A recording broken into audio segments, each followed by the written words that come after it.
자, 수업을 하겠습니다. 자, 3차 시 수업입니다. 5주차 3차 시 수업이고요. 자, 이번 5주차 마지막 3차 시죠. 자, 수업 짧은 시간이지만 잘 듣고 또 주말 잘 보내도록 하십시다. 자, 앞서서 이 케플러의 법칙을 소개했었죠. 자, 케플러의 법칙은 행성의 운동에 관한 법칙인데, 자, 여기서 행성의 운동이란 태양계의 이 행성의 운동을 지칭을 하고요. 이 케플러가 말한 이 법칙은 세 가지라는 것을 이야기했습니다. 자, 첫 번째 법칙, 제일 법칙이 있었죠. 제일 법칙은 타원 궤도의 법칙이라는 것을 얘기했습니다. 자, 두 번째 법칙을 이야기를 했었는데요. 자, 두 번째 법칙은 자, 이렇게 태양을 기준으로 행성들이 운동을 할 때 이 태양과 멀리 있을 때, 자, 이때는 속도가 줄어들고 태양과 가까이 있을 때는 속력이 빨라진다. 자, 이게 무슨 말일까? 여러분들 이제 좀 어려울 수도 있겠죠. 자, 이것을 좀 쉽게 얘기해 보기 위해서 자, 여러분들과 함께 또 우리 그 지식 채널 사진을 캡처한 사진을 같이 한번 넘겨보면서 배워보면 어떨까 합니다. 자, 여러분들 우리 지식 채널 얘기를 했는데요. 앞서서 얘기했지만 자, 이 지식 채널은 5분 정도 되고요. 무료입니다. 자, 이번에 볼 지식 채널 영상은요. 무엇이냐면 자, 이번에 볼 지식 채널 영상은요.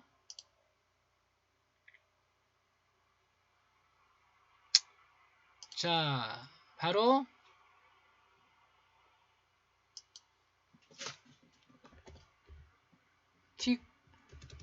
바로 티코 브라헤의 유언이라는 제목을 갖고 있는데요.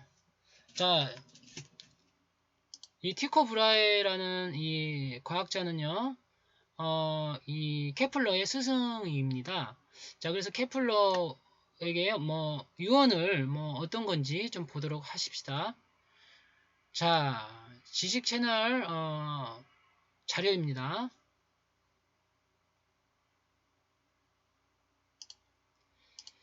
자, 영상을 캡처한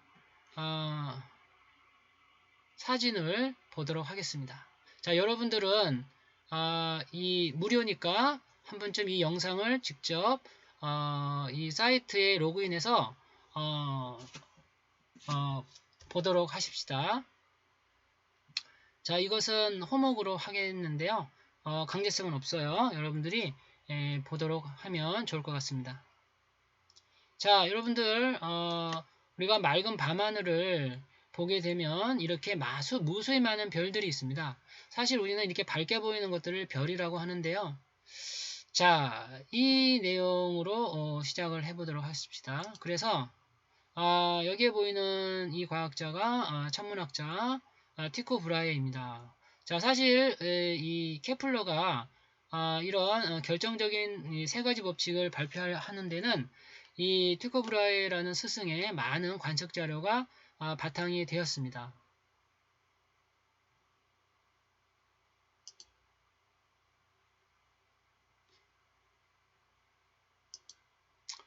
자,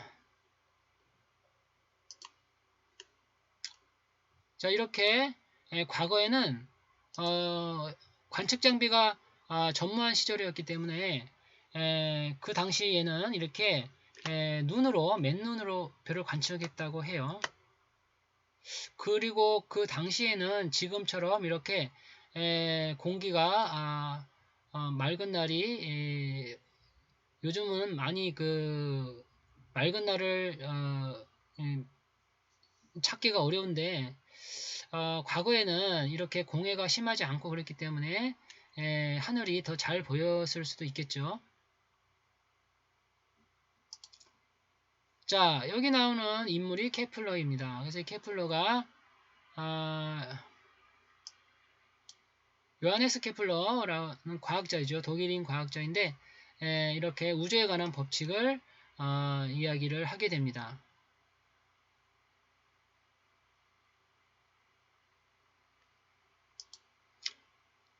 자, 그가 말한 이제 법칙들을 이제 잠깐 보면 이런 것이죠. 자, 방금 얘기했던 케플러의 제일 법칙인데요. 자, 이렇게 행성은 원궤도를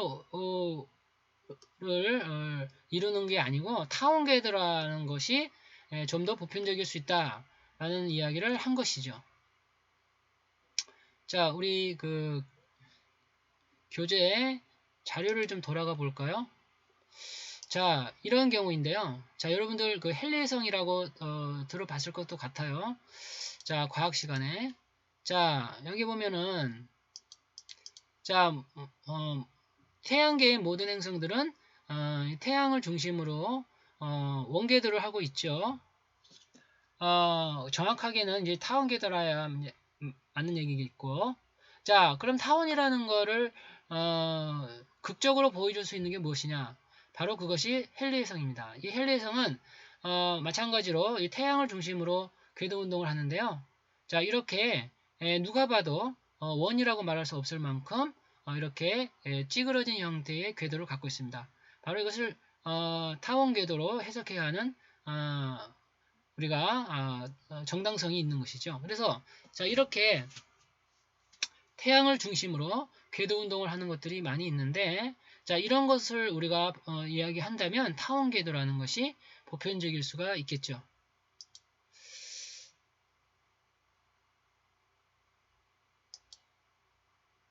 자, 제일 법칙입니다. 바로 타원 궤도의 법칙이고요.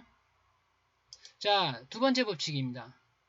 자, 이것을 우리가 이제 전문 용어로는 면적 속도 일정의 법칙이라고 합니다. 자, 무슨 얘기인가 하니 이런 태양을 기준으로 행성이 운동을 할 때는 자, 이 태양과 가까워지는 지점이 있겠죠. 이럴 때는 태양의 인력을 벗어나기 위해서 속도를 높여야 한다는 얘기입니다. 그러다가 태양하고 좀 멀어지면 상대적으로 조금 가까울 때보다는 중력이 덜하죠. 그렇기 때문에 조금 속도가 느려지는 경향이 있다는 것이죠.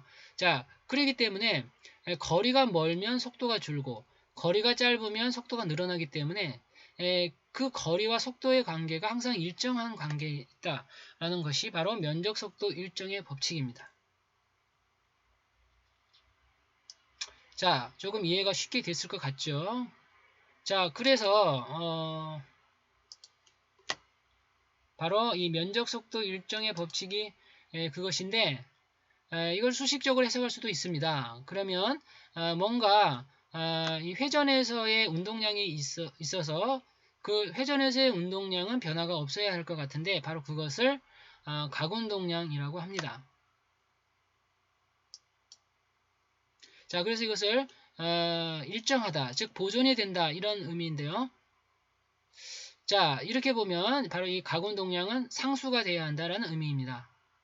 자, 여기 보면은 면적이 시간에 대한 변화율인데 이게 같다는 것이죠. 그래서 이것이 이 전체 값이 상수임을 의미하는데 자, 우리가 말하는 행성이란 지구와 같은 것들입니다. 그러면 여기 플래닛이라는 약자인데 그 행성의 질량은 일정하다고 볼 수 있죠. 그리고 가운동량이 일정하게 되면 이것은 상수라고 할 수가 있다는 것이죠. 이 전체 값이. 자, 그러면 이 가운동량이라는 것이 무엇이냐? 바로 그것이 L입니다. 자, 그러면 이제 여기 새롭게 등장한 용어가 있어서 여러분들에게 얘기합니다. 자, 우리가 앞에서 선운동량이라는 게 있었죠. 자, 이것은 직선 운동할 때 운동량을 말합니다. 이것은 우리가 영문으로 P라고 썼죠. 자, 그러면 회전에서의 운동량은 무엇이냐? 바로 각운동량입니다. 자, 그렇기 때문에 우리가 운동량을 두 가지로 이야기를 한다는 것이죠. 자, 우리가 일반적으로 운동량 하면 선운동량인데 이것은 이제 엄밀하게 얘기하자면 두 가지 운동량을 통틀어서 얘기합니다. 그렇기 때문에 여기에 선이라는 말이 들어갔고, 자, 여기 또 하나 등장하는 것이 각운동량입니다. 이것을 기호로 L이라고 한다는 것이죠. 이것은 우리가 기호를 약속한 것이기 때문에 이렇다라고 정의한 것이기 때문에 이것은 그냥 이렇게 받아들여야 되겠어요. 그래서 선운동량, 각운동량 개념이 나온다라는 것입니다.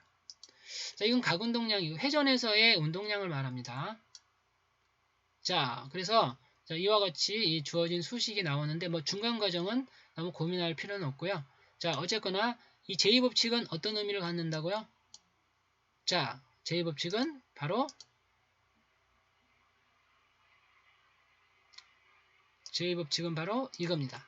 가까울 때는 속도가 빠르고 가까울 때는 속도가 빨라지고 중력이 강함으로 멀어질 때는 속력이 좀 느리다. 상대적으로 중력이 약해지므로. 자, 이것이 각운동량 보존과 연관이 된다라는 것이 바로 케플러 제2법칙입니다. 조금 어렵다면 뭐 그런가 하면 되겠습니다. 그 다음에 자, 다음으로 소개할 마지막 법칙이 있죠. 바로 제3법칙인데요. 제3법칙은 어떤 건지 보겠습니다. 자, 제3법칙은요. 이 법칙보다 조금 더 간단한데 자, 이것을 해석을 해봅니다. 자, 이렇게 이렇게 태양이 있고요. 여기 ms 그랬는데 s는 sun의 첨자입니다. 그래서 태양의 질량이고요. 여기 mp라고 했는데 이것은 플래닛 행성의 질량입니다. 이 행성은 지구를 비롯한 많은 행성들이라고 말할 수 있겠죠. 뭐 화성도 될 수 있겠죠. 자, 그러면 이것이 궤도 운동을 할 텐데 자, 이때 우리가 이것을 이렇게 해석을 해봅니다. F는 중력 법칙에 따라서 GR제곱 mm이라고 쓸 수 있죠. 뿐만 아니고 역학 법칙에 따라서 F는 ma라고 쓸 수 있습니다. 그러면 A라고 하는 것은 이제 가속도인데, 자, 이것은 R분의 V제곱이라는 형태로 바꿀 수 있습니다. 이것을 뭐라고 그러냐면 회전에서의 가속도라고 해서 구심 가속도라고 합니다. 자, 여기서 또 한 가지 여러분들한테 이야기해 줄 것은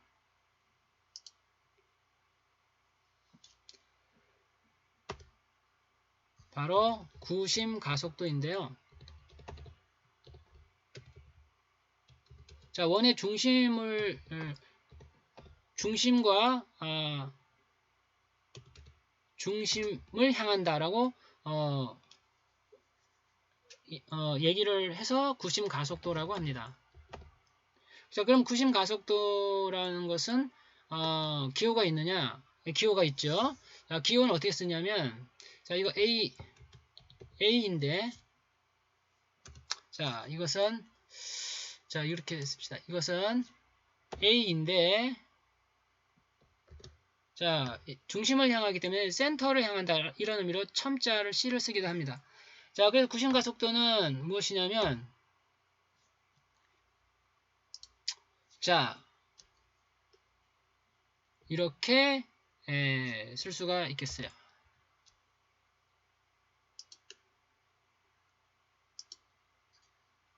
자, R분의 V제곱이라고 쓰기도 합니다. 자, 그래서 이제 이 식이 하나 여러분들 기억해 둬야 될 식이 되겠어요. 자, 구심 가속도, 중심을 향하는 가속도인데 원운동에서 반지름 R분의 회전 속도, 접선 속도죠. V제곱으로 나타낸다라는 것입니다.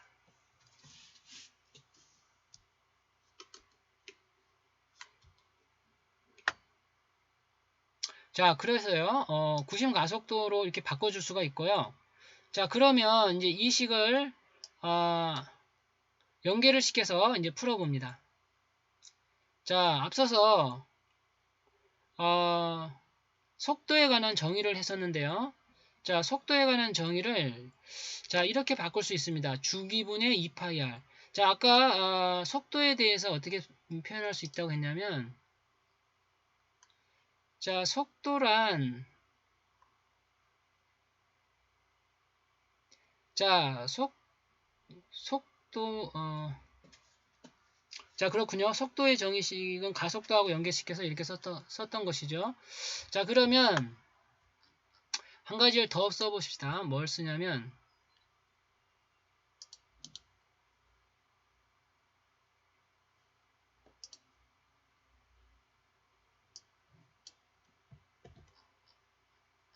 자, 뭘 써보냐면,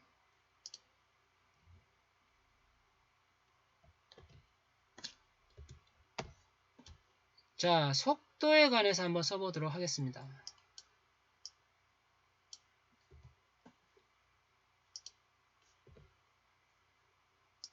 자, 속도는 어떻게 쓸 수 있느냐? 속도는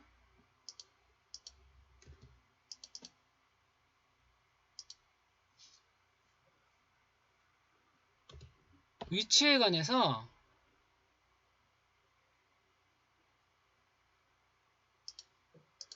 시간에 대한 변화라고 할 수가 있겠습니다. 자, 이게 속도의 정의인데요. 자, 이게 이 식을 그대로 풀어보자면 속도란 주어진 시간에 얼만큼 이동했느냐가 속도의 의미입니다. 자, 주어진 시간에 이동거리가 많으면 속도가 큰 거고요. 주어진 시간에 이동거리가 작으면 속도가 느린 거죠. 그래서 주어진 시간을 미분량으로 썼습니다. 작은 시간 변화, 작은 위치 변화로 우리가 그 속도를 썼는데요. 이것을 보통 순간 속도라고 하고 일상적으로는 속도라는 의미로 씁니다. 자, 이것을요 이렇게 쓸 수가 있겠어요.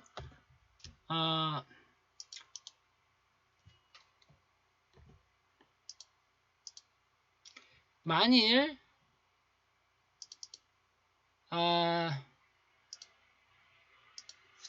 이때 주어진 시간이 원운동을 할 때 원을 한 바퀴 도는 주기라고 하자라는 것이죠. 그러면 한 주기 동안 이동한 거리는 무엇일까? 자, 한 주기 동안 이동한 거리는요.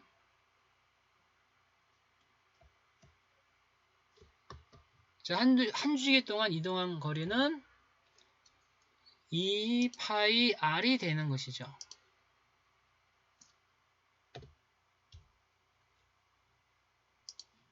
자, 이런 관계로 우리가 확장해 볼 수 있는 것이죠. 시간이 주기라면 이동거리는 원둘레 2파이r이 되는 것이죠. 그래서 여기에 보면 주기분의 2파이r을 썼던 겁니다.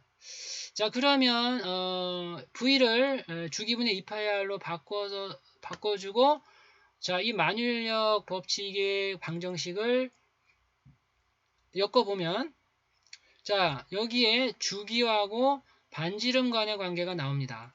여기에서 이 숫자 4와 원주율 그리고 만유인력 상수 그리고 태양의 질량은 일정한 값들을 이금으로 하나로 뭉뚱그려서 하나의 상수로 취급을 할 수 있죠. 그래서 이것을 K라고 하는 이 상수로 바꿔주고요.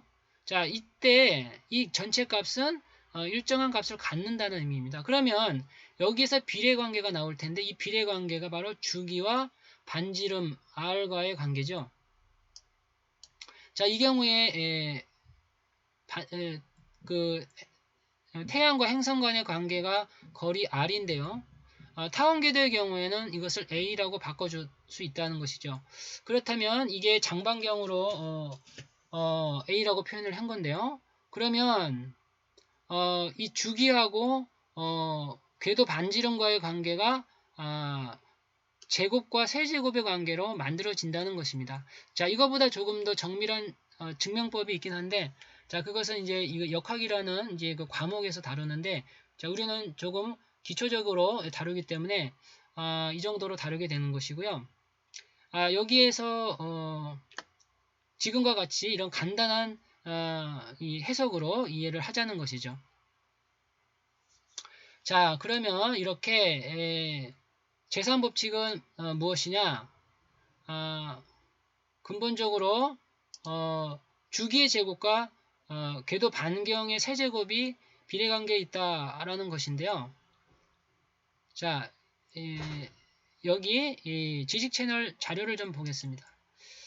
자, 이런 것입니다. 그래서 행성 공전 주기의 제곱은 태양과 행성의 가장 긴 반지름, 즉 타원궤도의 경우에 장반경이라고 하죠. 세제곱에 비례한다 하는 것이고요. 자, 이 제3법칙을 조화의 법칙이라고 부릅니다. 자, 이렇게 케플러는 이 티커 브라헤가 남긴 방대한 지식을 바탕으로 이렇게 수십 년간의 연구의 결과로서 이 세 가지 법칙을 발견했던 것입니다. 자, 오늘날에도 유용한 방정식으로 이야기가 되고 있어요. 자, 여기 보면 표가 나와 있는데요. 자, 행성 간의 데이터입니다. 여기 물체가 있죠. 수성, 금성, 지구, 화성, 목성, 토성, 천왕성 쭉쭉 태양까지 나와 있습니다. 자, 이때 행성의 주기와 주기의 제곱과 긴 반지름 세제곱, 즉 궤도 반지름의 세제곱 사이에는 크기가 아주 거의 일정한 값이죠. 일정한 값으로 주어진다 하는 것이죠. 원래 명왕성도 있었는데 명왕성은 지금은 그 소행성으로 분류되어 있죠. 외소행 행성으로 이야기가 되고 있습니다. 그래서 지금은 행성으로 보는 것은 해왕성까지라고 생각하면 되겠어요. 자, 여기 있는 것은 이제 그 지구 궤도에 있는 인공위성 문제인데요. 자, 이제 인공위성은 이제 지구 주변에 우리가 인위적으로 만드는 궤도 위성입니다. 마찬가지로 궤도 운동을 하고 있고요. 간단한 이제 예제를 볼 수가 있겠습니다. 자, 여러분 교재에서 예제 13.5에 나와 있어요.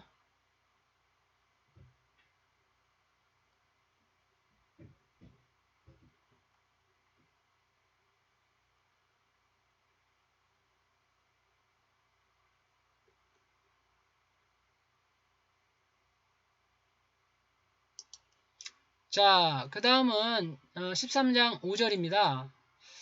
자, 5절은요, 마지막으로 여러분들에게 이제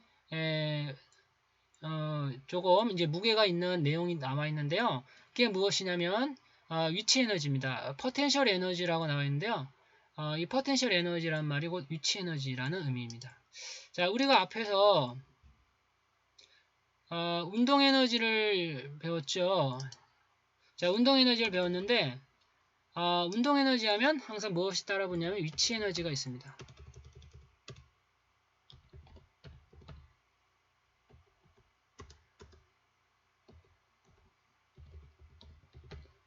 자, 위치 에너지는 기호를 U라고 쓰는데요. 자, 여기서 이제 그 말하는 위치 에너지는 중력 위치 에너지이기 때문에 우리가 보편적으로 mgh라고 쓰죠. 우리가 이렇게 배웠죠.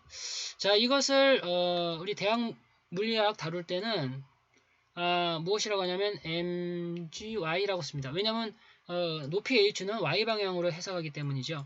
자, 이것을 중력 법칙을 배웠다면 이제 어떻게 쓰냐면 이걸 어떻게 쓰냐면 이렇게 씁니다. 어떻게 쓰냐면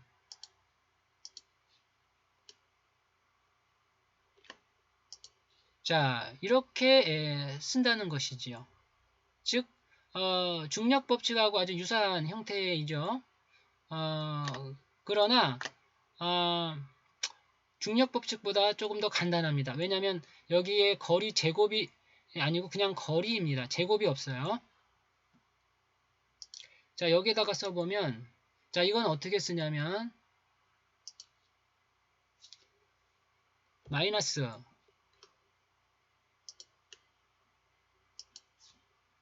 R분의 G M 질량을 구분하기 위해서 번호를 붙이겠어요. 1 M 2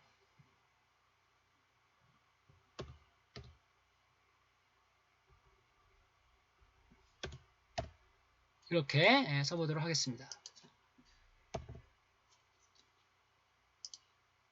자, 이렇게 쓸 수 있다는 것이죠. 자, 그래서 mgh로 표현을 했으나 이제 우리는 중력 법칙을 배웠으므로 위치 에너지를 자, 이렇게 이제 쓰자는 것입니다. 위치 에너지를 마이너스 R분의 GM은 M2 이렇게 표현을 달리 쓸 수 있다. 이런 의미입니다. 그래서 이렇게 표현을 쓸 수가 있겠어요. 만약에 중력 위치 에너지가 세 개의 물체 간의 관계라면은 이 세 개를 로테이션으로 쓸 수도 있겠죠. 자, 중요한 거는 이 표현입니다. 그래서 이것이 지구에서 봤을 때 위치 에너지 이렇게 되고 보편적으로는 이렇게 위치 에너지를 쓴다라는 것이죠. 위치 에너지 중에서 중력 위치 에너지입니다. 자, 여기 굳이 중력이란 말이 있는 이유는 자, 위치 에너지도 역시 두 가지인데 하나는 탄성 위치 에너지도 있습니다. 그러나 여기서는 중력 위치 에너지인 것이죠.